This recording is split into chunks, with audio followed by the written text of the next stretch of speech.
আগে যে রুলস ছিল যে আপনার রিয়েল এস্টেটের শুরু থেকে যে একটা সিস্টেম ছিল, প্রথা ছিল যে আপনার স্যালারি আপনার কমিশন দিবে, হ্যাঁ, বায়ার এজেন্ট কমিশন, আমি সেলার এজেন্ট কমিশন, ওকে। সো ওইটা আর থাকতেছে না, স্যালারি শুধু কেন কমিশন দিবে, হ্যাঁ, সেলার এজেন্ট কমিশন আপনার সেলার দিবে, বায়ার এজেন্ট কমিশন আপনার বায়ার দিবে। এটা তো পুরোটা রিয়েলটরদের পক্ষে যাচ্ছে, অর্থাৎ রিয়েলটররা আগে বায়ারের কাছ থেকে কোনো কমিশন পেতেন না, এখন তারা কমিশন পাবেন। আগে বায়ারের সুযোগ ছিল তিনি রিয়েলটর কিংবা তার যে এজেন্ট তাকে পরিবর্তন করে নেয়ার, একাধিক এজেন্টের সাথে কথা বলার। এখন তিনি বাধ্যতামূলক ম্যান্ডেটরি একজন এজেন্টের সাথে এগ্রিমেন্ট সাইন করতে হবে। তাহলে বায়ারের লাভটা কি হচ্ছে? তিনি কি আসলে লুজার হচ্ছেন, রিয়েলটররা লাভবান হচ্ছেন? বিষয়টা এরকম। কমিশনটা ফিক্সড না, অর্থাৎ এজেন্টের কমিশনটা কত হবে সেটা সেলারের ক্ষেত্রে হোক বায়ারের ক্ষেত্রে হোক ফিক্সড না, নেগোসিয়েশন করে নেওয়ার বিষয় থাকে। মিশিগানের বাজারে নতুন বাড়ি কেমন আসছে, দাম কেমন, দামে কোনো উঠানামা আছে কিনা, কিংবা কেমন আসলে সেখানকার বেচে কেনা চলছে, আমরা কথা বলবো। দর্শক, মিশিগান সহ পুরো দেশেই বাড়ি কেনার ক্ষেত্রে একটা নতুন নিয়ম আসছে, যেটি কার্যকর হতে যাচ্ছে 17ই অগাস্ট থেকে। এবং এই নিয়ম কার্যকর হওয়ার আসলে ফলাফল কি হবে, এটির প্রভাব কি পড়বে, সেসব বিষয়গুলো আমরা জানবো আমাদের হোম প্রাইড রিয়েলটর মাহফুজ রহমানের কাছে। এবং একই সঙ্গে দর্শক, আপনারা যারা দেখছেন তারাও কিন্তু টেলিভিশনের স্ক্রিনে দেখানো যে নাম্বার, সেখানে টেলিফোন করে এই বিষয়ে যদি আপনাদের কোনো প্রশ্ন থাকে সেটি জানতে পারবেন। ফেসবুক পেজ TVN24 নিউজ নেটওয়ার্কের যে ফেসবুক পেজ, সেখানেও কিন্তু আপনারা সরাসরি এই অনুষ্ঠানটি দেখার সুযোগ পাচ্ছেন। আমরা মাহফুজ রহমান আপনার সাথে সরাসরি যে প্রশ্নটা শুরু করতে চাই সেটি হলো NAR একটি নতুন নিয়ম চালু করতে যাচ্ছে। দর্শকরা আমাদের বিষয় শোনার পর থেকে অধীর আগ্রহ অপেক্ষা করছে কি সেই নতুন নিয়ম এবং এটি আসলে কি ধরনের প্রভাব ফেলবে সেটি জানতে, আপনার কাছে জানতে চাই। আপনাকে জুয়েল ভাই, অলসো আমি ধন্যবাদ দিচ্ছি TVN24 এর সকল দর্শকদেরকে, আপনারা যে যেখান থেকে দেখছেন। সো নার, আপনি যখন NAR, আপনার আমাদের ন্যাশনাল অ্যাসোসিয়েশন অফ রিয়েলটরস, ওকে, নারে যে আপনার নতুন যে রুলসটা করছে, রুলসটা বেসিক যে জিনিসগুলো আমি আপনাদেরকে তুলে ধরার জন্য চেষ্টা করব। সো নারের সেটেলমেন্টটা হচ্ছে আপনার প্রথমত নারের যেই বিষয়গুলো আপনার চেঞ্জ আসছে, তো চেঞ্জের মধ্যে প্রথম যে জিনিসটা আসছে ওইটা আমি আপনাকে বলবো যে ওদের কথা হচ্ছে যে আগে যে রুলস ছিল যে আপনার রিয়েল এস্টেটের শুরু থেকে যে একটা সিস্টেম ছিল, প্রথা ছিল যে আপনার স্যালারি আপনার কমিশন দিবে, হ্যাঁ, বায়ার এজেন্ট কমিশন, আমি সেলার এজেন্ট কমিশন, ওকে। সো ওইটা আর থাকতেছে না। সো আমাদের যে মাল্টিপল লিস্টিং সিস্টেম, যেটা MLS, আমাদের এজেন্টের যে একটা সিস্টেম আছে, হ্যাঁ, MLS এ এখন আর আপনার এজেন্টের কমিশনটা আর আপনি দেখতে পাচ্ছেন না, হ্যাঁ। যেমন আগে আপনার লেখা থাকতো যে আপনার seller agent commission 3%, buyer agent commission 3%। So ওই কমিশনটা এখন আপনি দেখতে পাচ্ছেন না, এখন সম্পূর্ণ এটা উঠাই দেওয়া হয়েছে, ওকে।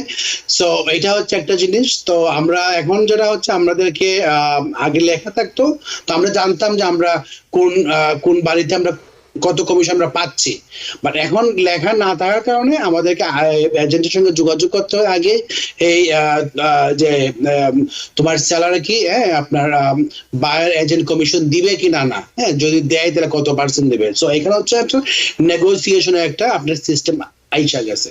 তো এইটা হচ্ছে প্রথমত একটা জিনিস। মেইনলি হচ্ছে নারের আপনার ন্যাশনাল অ্যাসোসিয়েশন রিয়েলটরের যে আপনার ইয়াটা, ওটা করার মেইন রিজনটা হচ্ছে ওদের কাছে মনে হচ্ছে যে আপনার this is not fair, like salary শুধু কেন কমিশন দেবে, হ্যাঁ, স্যালারি এজেন্ট কমিশন আপনার স্যালারি দেবে, বায়ার এজেন্ট কমিশন আপনার বায়ার দেবে। সো ওই ফান্ডামেন্টাল দেখে আসলে ওইটা আপনার চেঞ্জ করার আপনার একটা প্রবণতা দেখা গেছে। বাট আলটিমেটলি আপনার এখন পর্যন্ত আপনার স্যালারি আপনার দিচ্ছে। সো এটা গেল একটা। আপনার আরেকটা জিনিস হচ্ছে আপনার মাস্ট আপনার আগে ধরুন আমাদের একটা করতে হতো আপনার এক্সক্লুসিভ বায়ার এজেন্ট, আপনার যেই আপনার ডকুমেন্টসটা আছে ওইটা আমাদের বায়ারের কাছে সাইন না করাইলেই হতো। বাট এখন আপনার যেটা নতুন নিয়মে আসছে যে আপনার যে বায়ার আছে, বায়ারের ক্ষেত্রে আপনাকে অবশ্যই আপনার এক্সক্লুসিভ বায়ার এজেন্ট, হ্যাঁ, আপনার যে ডকুমেন্টসটা আছে আপনার ওইটা সাইন করে নিতে হবে। দ্যাট মিনস লাইক আগে যেমন আগে একটা জিনিস হইতো আমাদের কি ধরেন আপনার অনেক এজেন্ট আছে বাঙালি, অনেক এজেন্ট আছে। একজন বায়ার দেখা যেত যে আপনার 2 জন 3 জন 4 জন আপনার এজেন্টের কাছে যাচ্ছে ঘর দেখানোর জন্য বা আপনার করার জন্য। বাট এই নিয়মের ক্ষেত্রে একটা জিনিস সুবিধা হচ্ছে কি, আমাদের এজ এজেন্ট আমাদের একটা আপনার সুবিধা হচ্ছে কি যে একজন বায়ার, হ্যাঁ, শুধু একজন আপনার এজেন্টের থ্রুতে কাজ করতে পারবে। এখন যদি আপনার কোনো বায়ার যদি ধরেন আপনার সঙ্গে আপনার টাইম নষ্ট করছে বা আপনার সঙ্গে এক্সক্লুসিভ বায়ার এজেন্সি আছে, হ্যাঁ, সাইন করছে, বাট পরে দেখা গেছে যে আপনি অন্য কোনো এজেন্টের থ্রুতে আপনার বাড়ি কিনছে বা এই ধরনের কিছু, then you can go after him or you can sue this certain buyer. So এটা হচ্ছে আমাদের এজ এ এজেন্ট আমাদের জন্য প্রোটেকশন একটা। সো বেসিক গুলো আসলে বেসিক এই নিয়মগুলো আপনার চেঞ্জ হচ্ছে। আর যেহেতু এটা আপনার নতুন, এখনো আপনার পুরোপুরি ভাবে ওই ধরনের কার্যকর হয় নাই, তো আমাদের মধ্যে আমাদের এজেন্টের মধ্যে একটা আসছে যে আমরা কিভাবে এটা আমাদের এফেক্ট করবে, আমাদের কি লাইক আমরা কি কমিশন পাওয়ার ক্ষেত্রে কি এটা এফেক্ট হবে কিনা না।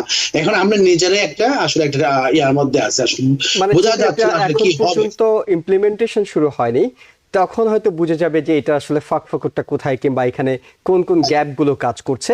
কিন্তু মাহফুজ রহমান, আপনার কাছে যেটি জানতে চাই, যে নিয়মগুলো বললেন যে পরিবর্তনের কথা বলছেন, এটা তো পুরোটা রিয়েলটরদের পক্ষে যাচ্ছে। অর্থাৎ রিয়েলটররা আগে বায়ারের কাছ থেকে কোনো কমিশন পেতেন না, এখন তারা কমিশন পাবেন।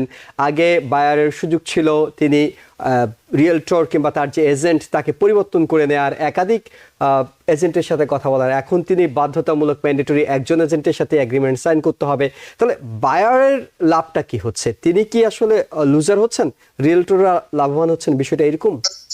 আপনি যদি আলটিমেটলি যদি আপনি দেখেন বায়ারে, আপনি যদি বায়ারে যদি তার এজেন্টকে কমিশন দিতে হয়, তাহলে আলটিমেটলি আপনার বায়ার লুজারই হচ্ছে। বাট আমার কাছে মনে হচ্ছে কি, যেমন আপনি এটা যুগ যুগ ধরে আপনি চলে আসতেছে আপনার, হ্যাঁ, আপনার অলওয়েজ আপনার স্যালারি আপনি কমিশন দিচ্ছে, রাইট?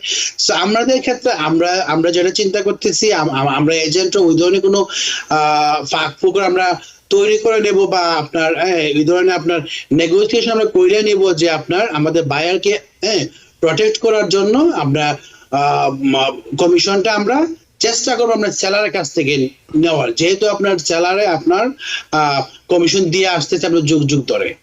সো এই ক্ষেত্রে হচ্ছে আপনার স্যালারি এখন প্রথমে স্যালারি দিচ্ছে আপনার অ্যাকচুয়ালি। সো এই ক্ষেত্রে আমরা যারা আপনার হয়তো হবে ধরেন আপনার স্যালারি কনসেশন চাবে, আপনার ধরেন ফর এক্সাম্পল আপনি 400,000 একটা ঘর আছে, হ্যাঁ, ধরেন এখন তো এমনিতে ওভার আস্কিং এ আপনার বাড়ি যাচ্ছে, সেল হচ্ছে, হ্যাঁ, ধরেন আপনার 400,000 এর ঘর যদি হয় আপনার তখন ধরেন আপনার সেলার কনসেশন নেওয়া হবে, ধরেন আপনার 10,000 বা 15,000 ওই কনসেশনের মাধ্যমে হয়তো আমরা আমাদের কমিশনটা সেলারের কাছ থেকে নেব। অর্থাৎ বায়ারকে যাতে, এমনিতেই তো বাড়ির দাম বেশি, বায়াররা সবসময় বিপক্ষে আছেন, তার মধ্যে যখন আবার কমিশনটা যোগ হবে তখন সেটা তার মরার উপর খড়ার গায়ের মতো হবে। হ্যাঁ, হবে। সেই একটা জায়গায় এমন কি কোনো সুযোগ আছে যে, মানে যেটি আপনি বলছিলেন, যিনি সেলার এজেন্ট হিসেবে কাজ করবেন তার সাথে নেগোসিয়েশন করা, যে যেহেতু এখন কিন্তু যেটুকু আমিও দেখেছি সেটা হলো যে কমিশনটা ফিক্সড না, অর্থাৎ এজেন্টের কমিশনটা কত হবে সেটা সেলারের ক্ষেত্রে হোক বায়ারের ক্ষেত্রে হোক ফিক্সড না, নেগোসিয়েশন করে নেওয়ার বিষয় থাকে। তখন কি সেলারের এজেন্টকে বলা যে তোমার কমিশন থেকে তুমি একটু ছেড়ে আমাকে দিবা, আমি তাহলে তোমার সাথে ডিলটা করব, তোমাকে আমার এই বায়ারকে আমি দেব, এই ধরনের অপশনগুলো তৈরি হবে কিনা? আলটিমেটলি হচ্ছে আপনার real estate is all about negotiation. আপনি যেভাবে আপনি চাচ্ছেন সেইভাবে আপনি আপনার ক্লায়েন্টের বেস্ট ইন্টারেস্টের জন্য আপনি নেগোসিয়েশন করতে পারবেন। আর আমাদের এজেন্টদের হচ্ছে আপনার কে ভালো এজেন্ট, কে কত মানে কে কত শার্প এজেন্ট ও ভালো এজেন্ট, ওইটা হচ্ছে আপনার বিষয়টাই আপনার আসে, আপনি কে কত ভালো আপনার ক্লায়েন্টের জন্য, ক্লায়েন্টের বেস্ট ইন্টারেস্টের জন্য আপনি কতটুকু আপনি সেলারের কাছ থেকে আপনি সুযোগ সুবিধা নিতে পারতেছেন বা আপনি কতটুকু আপনি নেগোসিয়েশন করতে পারতেছেন। হ্যাঁ, সো ওইটাই। সো ওই ক্ষেত্রে হবে আপনার যেটা ধরেন আপনার আগে যেটা ছিল আপনার কমিশনটা লেখা ছিল সার্টেন অ্যামাউন্ট, ধরুন আপনি 3% বা 2.5% পাবেন, এখন আর হচ্ছে আপনার ওই কমিশনটা লেখা থাকতেছে না। সো আমরা আলটিমেটলি যেটা করতে হবে আপনার ওই স্যালারির কাছ থেকেই আপনার আপনার কমিশনটা আপনার নেওয়া হবে আপনার most of the time.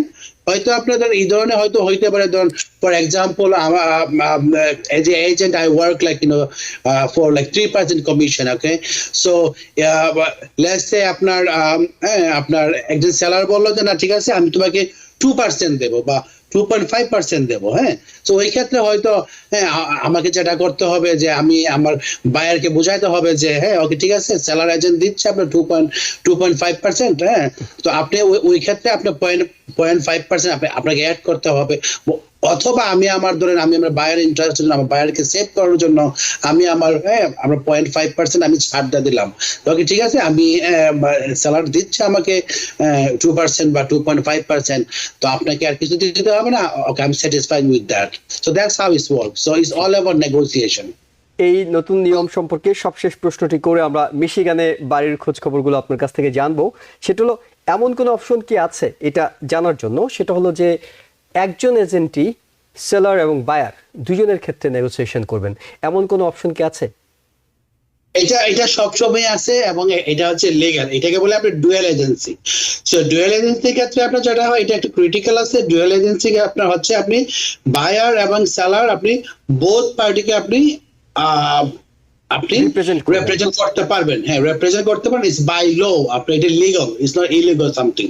But নতুন নিয়মের ক্ষেত্রে যেটা হবে আপনার ডুয়াল এজেন্সির ক্ষেত্রে আপনার হয়তো আপনার একটা চেঞ্জ আনতে পারে, ডুয়াল এজেন্সির ক্ষেত্রে চেঞ্জ আনতে পারে, কারণ হচ্ছে আপনার ধরেন এই ধরনের হইতে পারে যে আপনার যে যেজন বায়ার আছে, হ্যাঁ বায়ার আপনি সরাসরি কন্ট্যাক্ট করে ফেলবেন লিস্টিং এজেন্টের সাথে, লাইক সেলার এজেন্টের সঙ্গে। সো এই ক্ষেত্রে দেখা যায় আমরা যারা অন্যান্য থার্ড পার্টি যারা আপনার আছে আপনার আমাদের ক্ষেত্রে আমরা অনেক মানে ক্ষতিগ্রস্ত হবে, হ্যাঁ। সো এই ওই দিকটা আপনার নারে যেটা করতেছে, নারে আপনার ডুয়েল এজেন্সি ক্ষেত্রে ওইটা কিছু আপনার রুলস এন্ড রেগুলেশন আপনার টাইট করে দিবে যেন আপনার চাইলে একজন করতে পারেন, এবং ডুয়েল এজেন্সি করা যায়, it's legal by law, but there is so many disadvantage. আপনি চাইলে আপনি লাইক আমি যদি আরো স্পষ্ট করে বলি, এটা হচ্ছে অনেক স্পর্শকাতর বিষয়, লাইক আপনাকে দুনো পার্টির আপনার ইন্টারেস্ট আপনাকে হ্যাঁ আপনার ব্যালেন্স করতে হবে, বুঝতে পারছেন। তো এটা হচ্ছে অনেক আপনার স্পর্শকাতর বিষয়। আপনার যদি কোনো পার্টি যদি বুঝে যে আপনার বায়ার ও সেলার যে আমাকে ডিসক্রিমিনেট করা হচ্ছে বা আমার হ্যাঁ আমার স্বার্থের আমার হ্যাঁ আপনি আমি সম্পূর্ণ আমি দিতে পারি নাই, হ্যাঁ so he can go after you or he can sue against you, এবং এটা রেপুটেশনের জন্য এবং ট্রাস্টের ক্ষেত্রেও কিন্তু এক ধরনের প্রশ্ন তৈরি করবে, অর্থাৎ রিয়েলটরের রেপুটেশন করতে পারে। কিন্তু এই ধরনের অপশন লিগালি আছে, আমরা এখন যে বিষয়টি আপনার কাছে জানতে চাই সেটা হলো মিশিগানের বাজারে নতুন বাড়ি কেমন আসছে, দাম কেমন, দামে কোনো উঠানামা আছে কিনা, কিংবা কেমন আসলে সেখানকার বেচাকেনা চলছে। মিশিগানে আমাদের গত যদি আমি প্যান্ডামিকের পরে যদি আমি বলি যে মিশিগানে বাজার booming, like selling, lots of selling every day. So new construction হচ্ছে না, এই একটা প্রবলেম। নিউ কনস্ট্রাকশন হচ্ছে না তা না, কম হচ্ছে নিউ কনস্ট্রাকশন, যেই কারণে হচ্ছে আপনার বাড়ির নতুন বাড়ির আপনার আসতেছে না মার্কেটে, বাট পুরাতন বাড়িগুলো রিসেল হচ্ছে। রিসেল বলতে আপনার আপনি ইন এভারেজ যদি ধরেন আপনি আমেরিকাতে আপনার যদি আপনি হিস্ট্রি দেখেন, সো কোনো বাড়িতে একজন ওনার মোর দেন আপনার 10 years থাকে না। So let's, for example, আপনি একটা বাড়ি কিনছে after 10 years আপনার for some reason আপনার ফ্যামিলি এক্সটেন্ড হয়েছে বা আপনার ইনকামের আপনার হয়েছে আপনার বা আপনার রুচি চয়েসের আপনার হয়েছে, সো দেখা যাচ্ছে every 10 years মানুষ আপনার চেঞ্জ করতেছে for some reason, okay. So মানুষ হচ্ছে আপনার ধরেন আপনি একটা আগে ডিমান্ড ছিল আপনার 300,000 এর বাড়ি বা 3 bedroom একটা বাড়ি, এখন দেখা যাচ্ছে আপনার ফ্যামিলি এক্সটেন্ড হয়েছে বা অন্য কোনো রিজনে আপনার আরো অন্য ধরনের বাড়ি দরকার করতেছে, হ্যাঁ। তো এই ক্ষেত্রে আপনার বাড়ি সেল হচ্ছে, বাড়ির চাহিদা আপনার কখনই মানে কমতেছে না। আরেকটা জিনিস হচ্ছে আপনার মানে আরেকটা জিনিস হচ্ছে আপনার যেটা আপনার খুবই গুরুত্বপূর্ণ, যে অন্যান্য স্টেট থেকে মিশিগানে প্রচুর পরিমাণে আপনার মানে আমাদের বাঙালিরা আসতেছে, কারণ একটাই কারণ হচ্ছে আপনার মিশিগানে হচ্ছে আপনার জীবনযাত্রার মান অনেক সস্তা। তো এইসব কারণে আপনার চাকরি বাকরি অনেক সুযোগ সুবিধা আছে। এইসব ক্ষেত্রে দেখা যায় আপনার অন্যান্য স্টেট থেকে প্রচুর পরিমাণে আপনার লাইক আমি বলবো বাঙালিরা মিশিগানে মুভ হচ্ছেন। যারা যাচ্ছেন তারা তো আপনি বলছেন অন্য স্টেট থেকে যাচ্ছেন, তারা কি ফার্স্ট টাইম হোম বায়ার বেশিরভাগ ক্ষেত্রে, নাকি তারা ইনভেস্টমেন্ট প্রপার্টি হিসেবে মিশিগানে একটা সেকেন্ড বাড়ি কিনে রাখছেন? কোনটা করছেন আসলে তারা? ইনভেস্টমেন্ট হিসেবে অনেকে কিনতেছেন, বাট কিনতেছেন না তা না, বাট মোস্ট অফ দ্যাম আর হচ্ছে ফার্স্ট টাইম হোম বায়ার। আমি দেখছি, আমি এই ধরনের অনেক বায়ার পাইছি, ধরেন আপনার 30-35 ইয়ার্স ধরে আপনি নিউ ইয়র্কে থাকে, বাট উনি অ্যাপার্টমেন্টে থাকতেন, ওনার নিজের বাড়ি নাই, নিজের বাড়ি কেনার মতো ক্যাপাবিলিটি হয় নাই বা সুযোগ সুবিধা হয় নাই, বাট পরে দেখা যায় মিশিগানে এসে উনি বাড়ি কিনতে চান অনেক, এবং অনেক happy, and he regret like ভাই আমি এতদিন কেন আমি নিউ ইয়র্কে থাকলাম, বা এতদিন কেন আমি অন্য স্টেটে থাকলাম, আমি আরো আগে কেন আসি নাই। সো এই আর কিছু, আপনার বাড়ির যেহেতু আপনার প্রাইস তো যেহেতু তুলনামূলক ভাবে কম, এবং যেহেতু এই যে তুলনামূলক কমটা, এভারেজ সেখানকার বাড়ির দাম কেমন? এভারেজ আপনি হচ্ছে ধরেন আপনার সিঙ্গল ফ্যামিলি হাউস, যদি আপনার 3 বেডরুম 1.5 বাথরুম, 1.5 বলতে আমার একটা ফুল বাথরুম হাফ বাথরুম বোঝাচ্ছি আমি, বা ধরেন 2টা ফুল বাথরুম উইথ বেসমেন্ট হাউস, আপনি যদি দেখেন আপনি এভারেজ 200 থেকে 250 এই ধরনের প্রাইস ভিতরে আপনি কিনতে পারবেন। কিন্তু শুধু বাড়ি কিনলে তো আর হবে না, শুধু বাড়ি কিনে মিশিগানে যাওয়া যাবে না, নিশ্চয়ই সেখানে ইনকামের একটা প্রসেস থাকতে হবে। সেটার সুযোগ কি আছে? ইনকামের জন্য আমাদের মিশিগানে হিউজ অপরচুনিটি, কারণ হচ্ছে আপনার প্রথমত যেটা আমি বলবো আপনাকে, আমাদের এখানে আমার উইদিন 10 মাইলের ভিতরে আমাদের এখানে ধরেন আপনার আছে অ্যামাজন ফুলফিল সেন্টার আছে, ওকে। So Amazon Fulfillment Center, that means আপনার warehouse, like different স্টেট থেকে যে আপনি যে পার্সেল গুলো আসতেছে স্ক্যান করতে হয়, করতে হয়। অ্যামাজনে আমাদের হচ্ছে মিশিগানে বিশাল একটা অংশ আপনার অনেক বাঙালিরা কাজ করতেছে অ্যামাজন ফুলফিল সেন্টারে। প্লাস হচ্ছে আপনি মিশিগানে আইসা গেছেন, আপনি জানেন যে আপনার আমাদের মিশিগানের যে আপনার যে বড় বড় অটোমেটিভ কোম্পানি গুলো আছে, আপনার যে জেনারেল মোটরস, অটোমোবাইলস এর বড় বড় কোম্পানিগুলো আছে সেখানে, একই সাথে নতুন ইন্ডাস্ট্রি তৈরি হচ্ছে, প্রচুর স্টুডেন্টরা যাচ্ছে পড়াশোনা করার জন্য বাংলাদেশি, অর্থাৎ নানা সুযোগ সুবিধার কারণে অনেকে হয়তো সেকেন্ড হোম হিসেবে মিশিগানকে বেছে নিচ্ছেন, কিংবা নিউ ইয়র্ক থেকে অনেকে শিফট করছেন। মাহফুজ রহমান, অনেক ধন্যবাদ আপনাকে। নিউ ইয়র্ক থেকে সম্প্রচারিত TVN 24 টেলিভিশন, বিশ্বজুড়ে বাঙালির কণ্ঠস্বর।